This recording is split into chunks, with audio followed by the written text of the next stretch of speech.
Hello students, आज का हमारा टॉपिक है ग्रुप ऑफ मैट्रिसेस। तो चलिए हम इसे स्टार्ट करते हैं। ग्रुप ऑफ मैट्रिसेस में हमें क्या करना है कि कोई भी जैसे n इक्वल टू आप 2 ले लीजिए, अगर बाद में उसको जनरलाइज कर लेंगे हम लोग, तो कोई भी 2x2 मैट्रिसेस का हमने सेट उठा लिया, ठीक है। अब उन मैट्रिसेस में हमारा जो एलिमेंट्स जो होंगे, या तो वो Z से आप ले लीजिए, या Q से ले लीजिए, R से या C से, किसी एक को फिक्स रखिए। मानिए कि हमने Z से ही उठा लिया, तो ये अपने आप में 2x2 मैट्रिसेस जो होते हैं ये अपने आप में क्या बनेंगे, अपने आप में एक ग्रुप बनाएंगे। यहाँ पर इनका ऑपरेशन क्या है, इनका ऑपरेशन है मैट्रिक्स एडिशन, ठीक है। तो चलिए स्टार्ट करते हैं। जैसे अब हमने सबसे पहले इसे ग्रुप बनाना है, तो इसके लिए हमें क्या चेक करना पड़ेगा। पहला जो प्रॉपर्टी है हमारा वो क्लोजर प्रॉपर्टी। तो अगर हमने दो एलिमेंट्स उठाया, यहाँ पे दो एलिमेंट्स मतलब दो मैट्रिक्स उठाया इस सेट में से, तो यहाँ पर दो अगर हम एलिमेंट उठाए, जैसे कि हमारा ए मैट्रिक्स एक उठा लिया, ठीक है।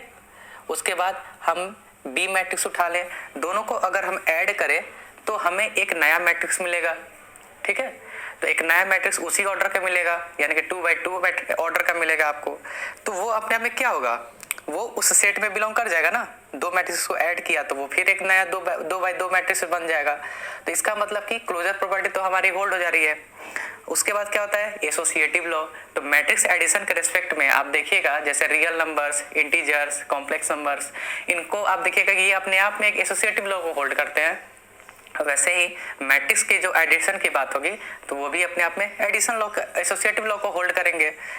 उसके बाद हमें क्या देखना है, हमें आइडेंटिटी एलिमेंट देखना है, यानी कि कोई आप जनरल मैट्रिक्स अगर आप उठा लेते हैं ए, तो उसमें कौन सा ऐसा मैट्रिक्स आप ऐसा कौन सा मैट्रिक्स बताइएगा कि जिसको ऐड करें तो हमें वापस ए मिल जाए। तो वो सबसे अच्छा मैट्रिक्स क्या है, वो है हमारा नल मैट्रिक्स।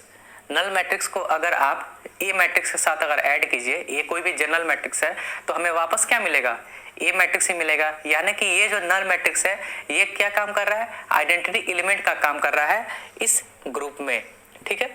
इनवर्स की बात करें अब जरा, तो ए में जैसे ए कोई मैट्रिक्स है तो उसमें क्या ऐड करें कि हमें नल मैट्रिक्स मिल जाए, यानी कि आइडेंटिटी मैट्रिक्स मिल जाए। तो ए में हम माइनस ए मैट्रिक्स से ऐड करें तो हमें क्या मिल जाएगा, जीरो मैट्रिक्स मिल जाएगा, ठीक है। तो यहाँ पे हमें इनवर्स एलिमेंट भी मिल गए। अब हम जैसे देखें अबेलियन की बात कर रहे हैं, तो जैसे देखिए Z, Q, R, C ये अपने आप में अबेलियन है अंडर एडिशन के रेस्पेक्ट में आप देखिए तो चूंकि ये अपने आप में अबेलियन है, और मैट्रिक्स में जब हम ऐड करते हैं किसी तरह से तो क्या करते हैं, कंपोनेंट वाइज, जैसे कि फर्स्ट रो का फर्स्ट रो और फर्स्ट कॉलम का एलिमेंट फर्स्ट रो और फर्स्ट कॉलम के एलिमेंट साथ ही जुड़ेगा, तो वो किसी तरह भी जोड़े तो क्या होगा, वो कम्यूट करता है। तो इट मीन्स कि ये जो ग्रुप है ये क्या हो जाएगा, हमारा अबेलियन ग्रुप्स हो जाएगा। इसे हम डिनोट किसे करते हैं, M(n)/n F से। अब F यहाँ पे फील्ड की हम बात नहीं कर रहे हैं, एक्चुअली में फील्ड अभी हमने बताया भी नहीं है। आप यही मानिए कि F हम क्या ले रहे हैं, या तो कोई Z ले रहे हैं, Q ले रहे हैं, R ले रहे हैं, या फिर कॉम्प्लेक्स नंबर ले रहे हैं। नेक्स्ट हमारा जो सवाल है ये हमने आपको सोचने के लिए रखा हुआ है कि अगर हम F अगर सेट ऑफ इरेशनल नंबर ले ले और यही मैट्रिक्स का कलेक्शन ले, लेकिन हमारा इरेशनल नंबर से एलिमेंट अगर हम उठा रहे हैं, तो क्या ये अपने आप में अंडर एडिशन ग्रुप बनाएंगे, तो नहीं बनाएंगे। तो सबसे पहला आप क्लोजर प्रॉपर्टी भी देख सकते हैं, वो होल्ड नहीं होगा। एसोसिएटिव तो हो जाएगा, क्लोजर प्रॉपर्टी होल्ड नहीं होगा। थर्ड में देखिएगा, अगर आइडेंटिटी की बात करें तो नल मैट्रिक्स में ये जो 0 0 है ये रेशनल नंबर होते हैं, यानी कि ये इरेशनल नहीं होते हैं, तो ये तो एग्जिस्ट ही नहीं करते। तो इट मीन्स कि ये जो हमारा मैट्रिक्स जो है, ये सेट जो हम अगर बनाएंगे F अगर इरेशनल नंबर लें तो ये अपने आप में ग्रुप नहीं बनाएगा, ठीक है। नेक्स्ट चलते हैं हम जरा।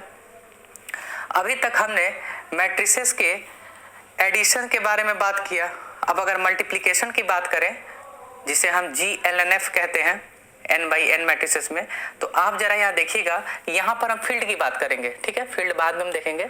आप ये मान के चलिए कि real numbers Q, complex numbers ZP, ठीक है, प्री प्राइम नंबर, तो ये सारे अपने आप में क्या बनाते हैं, ये अपने आप में एक फील्ड होते हैं। तो ये जो सेट है हमारा, सेट क्या है, GLNF, वेयर यहाँ पे मैट्रिक्स का कलेक्शन रह रहे हैं, ऐसे मैट्रिक्स का कलेक्शन जिसका डिटरमिनेंट क्या हो जाए, नॉन जीरो हो जाए। तो ये अपने आप में एक नॉन अबेलियन ग्रुप बनाएगा।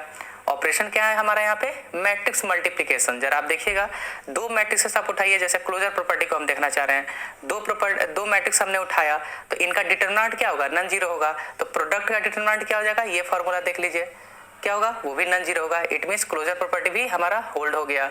एसोसिएटिव लॉ ट्रिवियल है, ये भी होल्ड होता है, ठीक है। उसके बाद आइडेंटिटी एलिमेंट की बात करें तो हमारा एक आइडेंटिटी एलिमेंट क्या है, आइडेंटिटी मैट्रिक्स। अगर कोई भी ए उठाते हैं हम जनरल मैट्रिक्स से और उसमें आइडेंटिटी से मल्टीप्लाई करें आइडेंटिटी मैट्रिक्स से, तो हमें वापस ए मिल जाता है, यानी कि आइडेंटिटी भी होल्ड हो गया, ठीक है। इनवर्स के बारे में बात करें तो अगर आप कोई ए मैट्रिक्स उठा रहे हैं GLNF से, यानी कि जिसका डिटरमिनेंट नॉन जीरो है, तो कोई एक ऐसा मैट्रिक्स बनाइए B, ठीक है, जिसको हम मल्टीप्लाई करें तो हमारा क्या आ जाए, AB equal to BA is equal to identity आ जाए। तो हम लोग 12th क्लास से पढ़े आ रहे हैं कि वो B मैट्रिक्स क्या होगा, adjoint A by determinant A, ठीक है। डिटरमिनेंट A क्यों नीचे लिखा है, क्योंकि ये मेरा नॉन जीरो है, इसको हम ये मॉड ऑफ A को भी डिटरमिनेंट बोलते हैं, ठीक है। तो इसका मतलब कि B मैट्रिक्स ऐसा आ रहा है इस प्रकार से कि AB इंटू BA किया, sorry AB is equal to BA करते हैं हम, तो वो क्या हो रहा है, आइडेंटिटी मैट्रिक्स के ही इक्वल हो रहा है, ठीक है। अब इस B की क्या गारंटी है कि ये GLNF में ही आएगा, ठीक है।